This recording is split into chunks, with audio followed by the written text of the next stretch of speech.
Marc Thiessen joins me now. Marc, great to see you. Thank you for being here. Happy Friday. Can the administration use... Good to be with you. Good to have you. Could the administration use a version of this on other cities? The president has hinted as much, or will it just serve as a model of what can actually be done?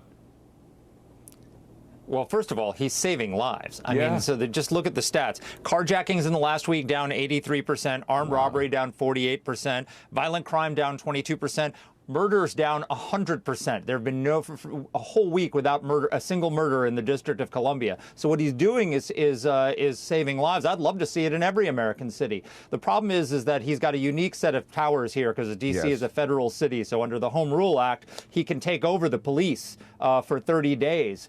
He can't do that in New York or Chicago, though he can send the National Guard like he did send the National Guard to quell the riots in Los Angeles. But what's going to happen now is his powers run out in about 2 or 3 weeks to do this, and Congress is going to have to vote on this. So because he wants to extend it. So every Republican is going to vote on this. And so the Democrats are going to have to vote yay or nay. Does President Trump's federalization of the D.C. police continue? And if they vote no, they own every murder, every carjacking, every violent crime in the District of Columbia from now going forward. So big pressure on the Democrats. Yeah. Do you like crime? If so, vote against it. I mean, that's going to be where they are going to have to put themselves. Marc, meanwhile, we still have problems with lawfare. 2 Obama-appointed judges issuing new rulings to derail Trump's agenda on several fronts. It seems like lawfare is still alive and well.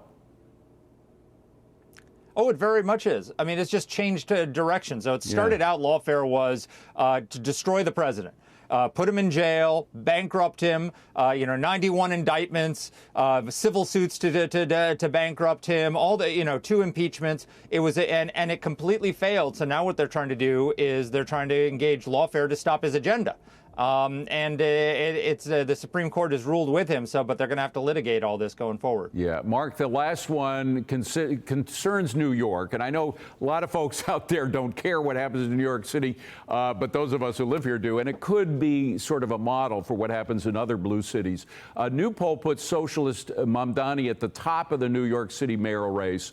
Listen to what John Catsimatidis, he's a guy who has big interest in New York, including real estate. He's got a whole supermarket chain here. Here's what says will happen if Mamdani wins. Listen. I got to remind everybody, 1% of the wealthy, the top 1%, pay 48% of the taxes for New York. And how many of them will leave if he's elected? At least 90%. I mean, maybe I'm exaggerating. If he is elected, would you leave New York City? I'm not going to pay taxes in New York City. We'll move our corporate offices to maybe New Jersey.